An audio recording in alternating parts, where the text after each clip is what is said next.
Basic mathematics की exercise 5C का question number 9। तो ये वाला क्वेश्चन जो है बहुत ही इजी है और हमने इसकी तरह के क्वेश्चंस पहले भी किए हैं। 8th एंड 4th क्वेश्चन बिल्कुल इसी की तरह है, बस क्वेश्चन की बनावट डिफरेंट है। इससे पहले कि अगर आपको वीडियोस चाहिए तो मैंने लिंक डिस्क्रिप्शन में दे दिया है, आप वहाँ से जाकर देख सकते हैं। तो इस क्वेश्चन में भी हमें पहले की तरह ही कहा गया है, show that the line touches the circle and find the point of contact.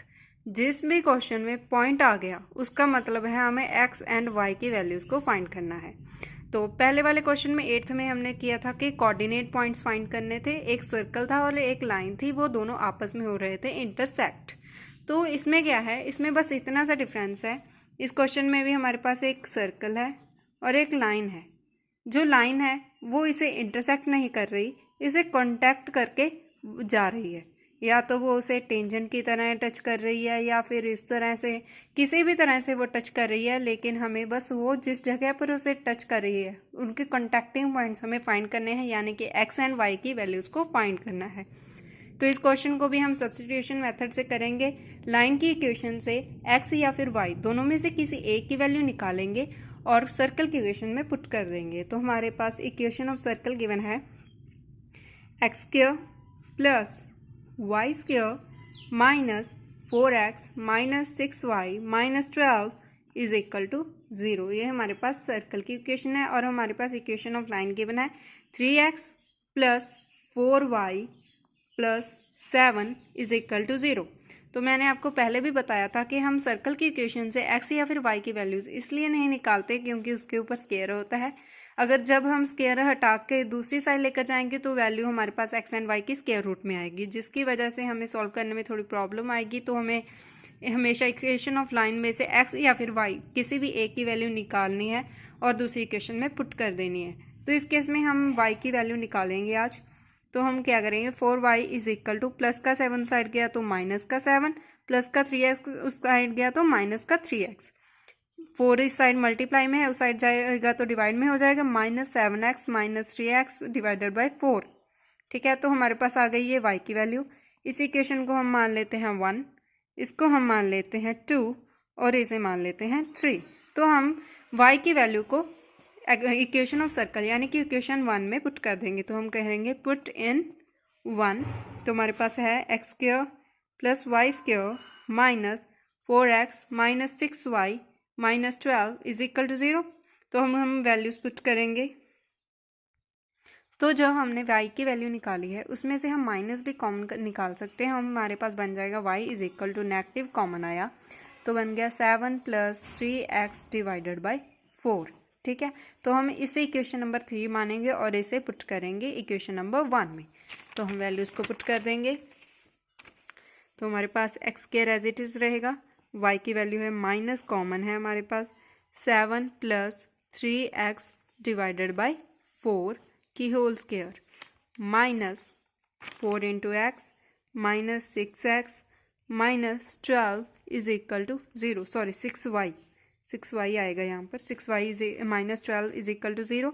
तो इसे सॉल्व करेंगे तो हमारे पास आ जाएगा एक्स स्क्वायर प्लस माइनस की स्क्वायर हो गई प्लस यहाँ पर बन गया 7 प्लस 3x की होल स्क्वायर, नीचे आएगा 4 की square minus 4x minus y की वैल्यू क्या है हमारे पास, माइनस का common 7 plus 3x divided by 4 bracket close minus 12 is equal to 0। तो अब हम इसे करेंगे सॉल्व। तो इसे सॉल्व करने के लिए हमें पता होना चाहिए a प्लस बी की होल स्क्वायर का फॉर्मूला। तो इसमें a की वैल्यू 7 है और b की वैल्यू क्या है 3x। हमारे पास a प्लस बी की होल स्क्वायर का फॉर्मूला होता है a square plus b square plus 2ab। ये हमारे पास a प्लस बी की होल स्क्वायर का फॉर्मूला है।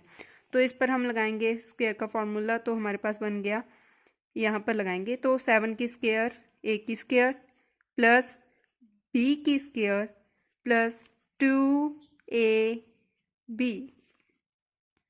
डिवाइडेड बाई 4 की square 16 minus 4x minus minus into minus plus plus का 6 into 7 plus 3x divided by 4 minus 12 is equal to 0। तो अब हम इसे फर्दर सॉल्व करेंगे तो हमारे पास क्या बन जाएगा, एक्स स्क्वायर प्लस 7 के स्क्वायर 49 प्लस 3 की square 9 x square plus 7 into 2 14 14 into 3 42 x minus 4x divided by 16 as it is चलेगा हमारे पास, plus 6 into 7 42 plus 18x divided by 4 minus 12 is equal to 0। तो इसे हमें फर्दर सॉल्व करना है तो उसके लिए हम लेंगे एलसीएम। तो इन दोनों के एलसीएम हमारे पास 16 आएगा। 16 4 के टेबल पर 4 पर गया, 1 पर गया, 4 के टेबल पर 1 1। इन दोनों की मल्टीप्लाइकेशन हमारे पास आएगी 16। ठीक है, तो हमारे पास आ गया एलसीएम 16। तो हम सबके नीचे 1 ले लेंगे।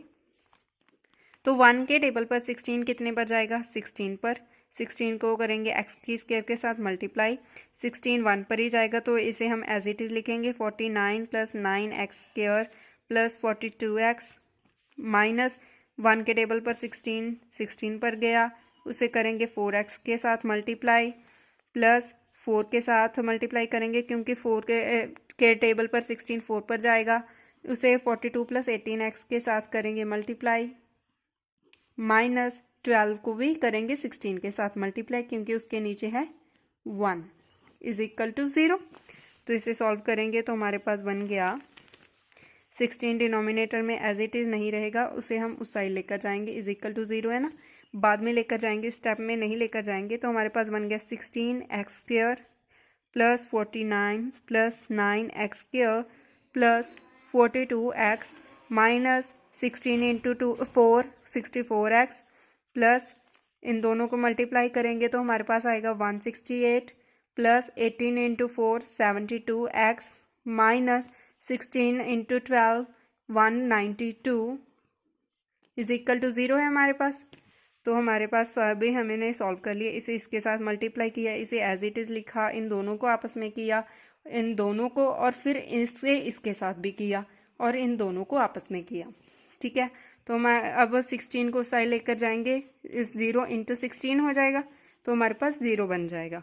तो इसे सॉल्व करेंगे, x square and x square इन दोनों को ऐड कर देंगे, 16 प्लस 9 हो गया 25 एक्स स्क्वायर, उसके बाद एक्स वाली terms 42x minus 64x and 72x, इन दोनों तीनों को सॉल्व करेंगे तो हमारे पास बन जाएगा 50x प्लस 25, इन्हें इन दोनों को आपस में और इसे भी जब सॉल्व करेंगे प्लस प्लस इन दोनों को प्लस हो जाएगा और उसके बाद आंसर में नेगेटिव हो जाएगा और उसके बाद इज इक्वल टू 0 है, चल रहा है हमारे पास 0 इंटू 16। ठीक है, तो इसमें से हम 25 को कॉमन निकाल सकते हैं, 25 क्योंकि 50 एंड 25 तीनों आपस में 25 के टेबल पर आ रहे हैं तो 25 कॉमन निकालेंगे तो हमारे पास बनेगा 2x plus 1 is equal to 0। तो 25 इस साइड मल्टीप्लाई में है, उस साइड जाएगा तो डिवाइड में हो जाएगा तो हमारे पास बन जाएगा x square plus 2x plus 1 is equal to 0 divided by 25। हमेशा एक बार दोबारा से चेक कर लीजिएगा, 25 into x square 25 x square, इसका मतलब हमने सही बनाया, 25 इंटू 2 50 एक्स स्क्वायर, 25 इंटू 1 25। उसके बाद हमारे पास बन गया x square plus 2x plus 1 as it is equal to 0। 0 को किसी भी नंबर के साथ डिवाइड करेंगे तो हमारे पास 0 ही बन जाएगा। तो अब हमें इस पर लगाएंगे स्प्लिटिंग द मिडल टर्म वाला method, splitting the middle term. वो उसमें हमें क्या करना होता है, जो मिडल टर्म होती है हमें दो ऐसे नंबर लेने होते हैं, इसमें हमारे पास 1x प्लस 1x होगा जिनका सम करके या फिर सब्ट्रैक्शन या फिर एडिशन दोनों में से कोई एक चीज़ करके सेंटर वाली टर्म बने और मल्टीप्लाइकेशन करके 1x स्क्वायर, इन दोनों को पहले हम मल्टीप्लाई करेंगे तो बन जाएगा 1x स्क्वायर और हमें दो नंबर लेने हैं जिनकी मल्टीप्लाइकेशन जो है 1x स्क्वायर के बराबर हो। तो हम इस केस में लेंगे 1x प्लस 1x, तो इन दोनों की मल्टीप्लाई प्लस क्या होगा 2x, हम 1x स्क्वायर बनाना है तो 1x इंटू 1x तो बन गया 2x square, sorry 1x square. तो इसमें 2x की जगह पर हम ये वाली वैल्यूज़ को पुट कर देंगे तो हमारे पास बन गया x square plus 1x plus 1x plus 1 is equal to 0। तो इन दोनों का ग्रुप बना देंगे और इन दोनों का, इसमें से x कॉमन आ गया, x प्लस 1 प्लस इसमें से 1 कॉमन आया, x plus 1 is equal to 0। अब इन दोनों का ग्रुप जब ये दोनों सेम हो जाएं तो हमें पता चल गया कि हमें सही तरीके से सॉल्व किया है। तो हमारे पास एक तो बनेगा x प्लस 1 ये वाला ग्रुप, उसके अलावा हमारे पास इन दोनों को जोड़ देंगे तो हमारे पास बन गया x प्लस 1। अब इन दोनों को अलग अलग करके इक्वल टू 0 लेंगे तो हमारे पास बन गया x plus 1 is equal to 0, x plus 1 is equal to 0। इस साइड प्लस 1 है तो उस साइड जाएगा तो माइनस का 1 होगा, इस साइड भी माइनस का 1। यहाँ पर x की वैल्यू जो है सेम है, इसका मतलब जो हमारे पास सर्कल है और उसके ऊपर जो लाइन है वो बस एक दफ़ा आई और टच करके चली गई। तो हमारे पास x की वैल्यू हमारे पास आ गई -1 और y की वैल्यू हमें फाइंड करनी है, जो हमने इक्वेशन नंबर 3 बनाई थी उसमें हम पुट करेंगे। तो इससे पहले हम पुट करने से पहले हम लिखेंगे देयरफॉर लाइन 2 जिसे हमने सेकेंड इक्वेशन माना था, ठीक है, टचेज द सर्कल, सर्कल को हमने फर्स्ट इक्वेशन माना था, at the point where x is equal to -1, ठीक है। अब पुट कर देंगे इसे, put value of x in equation 3। तो हमारे पास इक्वेशन 3 थी y is equal to minus, हमने इसमें से कॉमन निकाला था, हमारे पास बनी थी 7 + 3x डिवाइडेड बाई 4। आप यहाँ से चेक कर सकते हैं, ये हमने इक्वेशन बनाई थी थर्ड। तो हम इसमें से वैल्यूज़ को अब पुट करेंगे x की वैल्यू को, तो हम वैल्यू को पुट करेंगे -7 + 3 इंटू एक्स की value -1 divided by 4, y is equal to -7 - 3 divided by 4 plus minus minus, ठीक है। y इज इक्वल टू -7 में से 3 निकालेंगे तो बचेगा 4 divided by 4, minus into plus, तो हमारे पास बनेगी नेगेटिव की वैल्यू -4/4। तो हमारे पास y की वैल्यू क्या आ गई -1, ठीक है। हमें x एंड y दोनों की वैल्यूज़ निकालनी थी जो हमने निकाल ली है। इस क्वेश्चन, ये वाला क्वेश्चन 8th एंड 4th की तरह सेम ही था, लेकिन बस बच्चों को थोड़ा कंफ्यूज करने के लिए उन्होंने इस तरह से लिखा हुआ था कि पॉइंट ऑफ कांटेक्ट फाइंड करें। तो हमने फाइंड कर लिए हैं, तो हमारे पास आ गया therefore point of contact is -1, -1। आगे हमेशा x की वैल्यू, पीछे y की वैल्यू, ठीक है। यही हमारा आंसर है। Thanks for watching.